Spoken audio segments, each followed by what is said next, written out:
अध्याय नंबर 2 के श्लोक 37 और 38 में ये कहा है कि अर्जुन तो युद्ध कर ले, तुझे पाप नहीं लगेंगे, और यदि तू यदि तू युद्ध में विजयी हुआ तो इस पृथ्वी के राज्य का सुख भोगेगा, और यदि युद्ध में मारा भी गया तो तू स्वर्ग को प्राप्त होगा। तेरे दोनों हाथों में लड्डू हैं।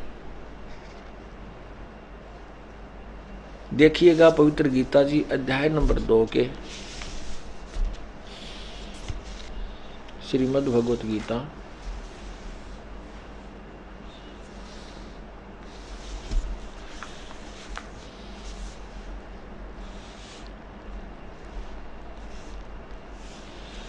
ये श्लोक नंबर 37। इसमें कहा कि या तो तू युद्ध में मारा जाकर स्वर्ग को प्राप्त होगा, अथवा संग्राम में जीत कर पृथ्वी का राज भोगेगा, राज्य। इस कारण हे अर्जुन, तू युद्ध के लिए निश्चय करके खड़ा हो जा। आगे 38 में कहा है कि जय, ये 38 नंबर श्लोक है दूसरे अध्याय का। जय पराजय, लाभ हानि और सुख दुख को समान समझकर उसके बाद युद्ध के लिए तैयार हो जा। इस प्रकार युद्ध करने से तू पाप को नहीं प्राप्त होगा। अब परमात्मा कबीर परमेश्वर जी, रामानंद जी जो एक बड़े महर्षि प्रसिद्ध थे उस समय, और उसके 1400 ऋषि शिष्य बन चुके थे, 84 शिष्य फिर बाद में बने थे परमात्मा के तत्व ज्ञान प्राप्ति के उपरांत। उस महर्षि को परमात्मा 5 वर्ष की आयु के कबीर परमेश्वर 5 वर्ष की आयु का लीला में सिद्ध करके उस 104 वर्ष के साधु को समझा रहे हैं, और अपने ही सदग्रंथों में लिखी हुई उस गूढ़ रहस्य को स्वामी जी को बता रहे हैं।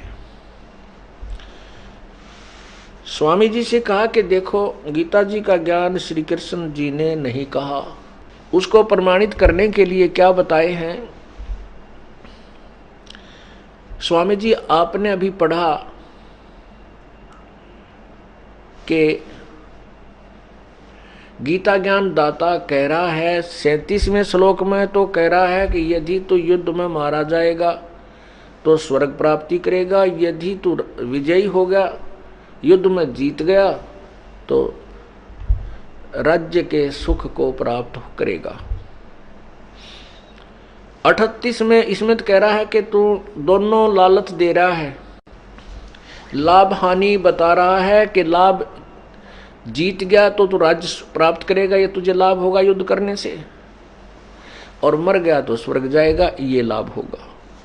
और अगले 38 में कहता है कि तू लाभ हानि को त्याग कर और युद्ध के लिए खड़ा हो जा। इस प्रकार तो युद्ध करने से पाप को प्राप्त नहीं होगा। कोई बात हुई या?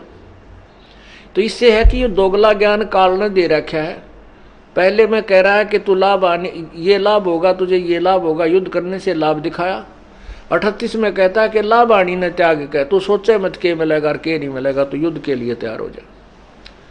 अपने आत्मा और लाभ हानि के ज्ञान बिना कोई सर ना फड़वावे, कोई नहीं युद्ध करे। युद्ध तो बहुत बुढ़ी चीज है, वैसे भी ना करनी चाहिए। बिना लाभ हानि कोई करे किससे गलत मार दे ले, मन तो बिना लाभ हानि का ठोक दिया तेरा और युद्ध कर दिया, या कोई बात हुई। तो ये ज्ञान जो है, जहां तक इस काल ने गीता जी में वेदों का ज्ञान दिया है वो तो है सत्य। जहाँ इसने युद्ध करवाने के लिए अपनी अटकल लाई है वो इसका अपनी चाल थी। तो हमने भी सदग्रंथों में जार लगानी है, जो कहाँ तक कौन सा सदग्रंथ हमें सत्य संदेश दे रहा है। वेदों में जो ज्ञान है वो सत्य है, और गीता जी चारों वेदों का सार है। लेकिन इसमें जो काल की और अर्जुन की जो अपनी वाणी है, अपने सत्र की, वो वेदों के अनुसार नहीं है। उनको हमने मानना नहीं, समझना है। ये किस लिए और किस उद्देश्य से यहाँ बोली गई है, वही इतना सा ज्ञान ये तत्व ज्ञान से समझा जाएगा।